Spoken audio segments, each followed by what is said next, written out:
Hi mga ka-bakers! Kumusta kayo? Ngayon naman ay gagawa tayo ng Tyson cake. Handa na ba kayo? Ang mga ingredients natin ay cake flour 150 grams, egg yolk 5 peraso, sugar 75 grams, asin 1/4 teaspoon, melted butter 100 grams, evap milk 100 grams, baking powder 1 tablespoon, lemon or lime or dayap 1 peraso, egg white 5 peraso, cream of tartar 1/4 teaspoon, at isa pang sugar na 75 grams. Ilagay na natin ang egg yolk at gatas, asin, asukal, baking powder, cake flour, pero pag nilagay natin ito, kailangan natin itong salain para makaiwas tayo sa mga buo-buo. Pinigang juice ng dayap, isang buong dayap nga pala yung ginamit dito. Atin na muna itong haluin ng haluin hanggang sa magsama-sama na ang mga ingredients na inilagay natin dito. Pagkatapos naman ito ay pwede na natin kunin ng ating hand mixer at atin na siyang i-mix. Kailangan lang po natin siyang i-mix hanggang po sa maging smooth at soft na po ang kanyang texture. Wala na pong mga buo-buo at hindi na po siya yung tipong parang sobrang malapot. At dahil tapos na nga po tayo, ay atin na po itong iset aside at kukuha naman po tayo ng ating mixer. Ilagay na natin ang 5 egg white at cream of tartar na 1/4 teaspoon. Atin ang paandarin ang ating mixer hanggang sa umalsa na ng kaunti ang ating minimix. At dahil umaalsa na siya ay atin ang ilalagay ang ating 75 grams ng asukal. Pwede naman pong patayin muna ang mixer habang naglalagay tayo ng ating asukal. Pero mas gusto po kasi namin yung habang umaandar ang mixer ay tsaka namin siya nilalagay. Basta po magdoble ingat lang po tayo. At ito na nga po ang quality na hinahanap natin. Kaya naman ilalagay na natin siya sa ating unang minix. Yan.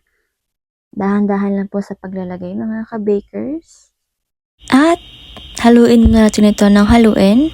Pagkatapos naman ay ilalagay na natin ang ginadgad natin na dayap.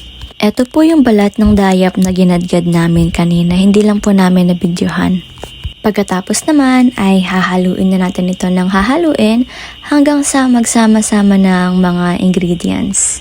Ang kasunod naman ay lalagay na natin dito ang ating melted butter. Atin po siyang haluin ulit mga ka-bakers para magsama-sama ulit ang mga ingredients na inilagay natin dito.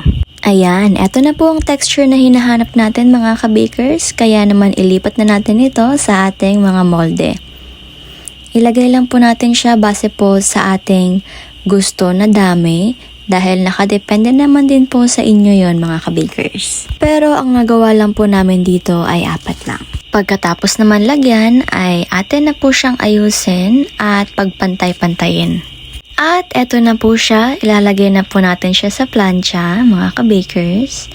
Yan, 4 lang po ang ating ilalagay dyan. Pagkatapos naman ay handa na po to para sa ating oven. Ang oven temperature nga po pala natin dito is 170 sa taas, 200 sa baba at ang baking time is 27 to 30 minutes. After 27 to 30 minutes ay ito na po siya mga ka-bakers. Ayan, napaka-fluffy, napakalambot at napakasarap. At ito na po siya kapag tinatanggal mga ka-bakers. Gagamit po tayo ng maliit na bread knife at atin lang po siyang sundot-sundutin sa mga gilid. At syempre kailangan natin linisan ng konti. Tanggalin yung mga excess.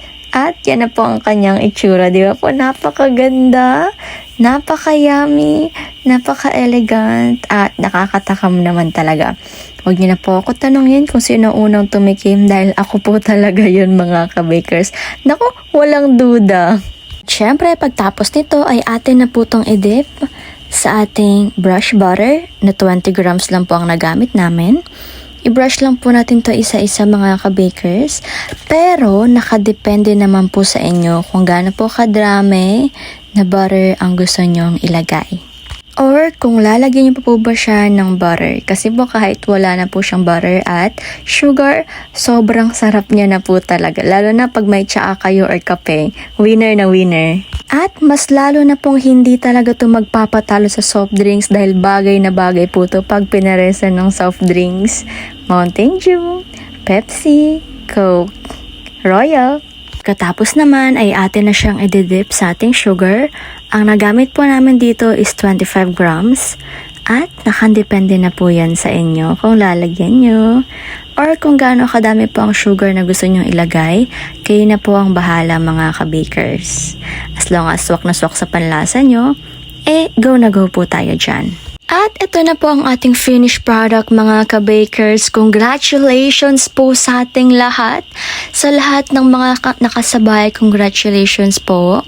Pwede po itong gawing pang negosyo, pang merienda, pang kain ng pamilya, ng bisita, ng mga kiddos, sa inyong mag-asawa, sa boyfriend mo, sa girlfriend mo, o sa mga kaibigan mo. Swak na swak po talaga to.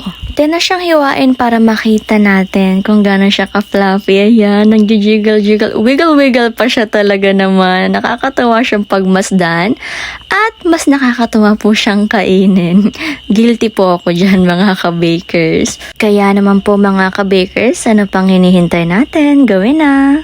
Masarap at malinamnam na Tyson cake. At syempre, ang ating food for the soul ngayong umaga ay Salmo chapter 147 verse 3.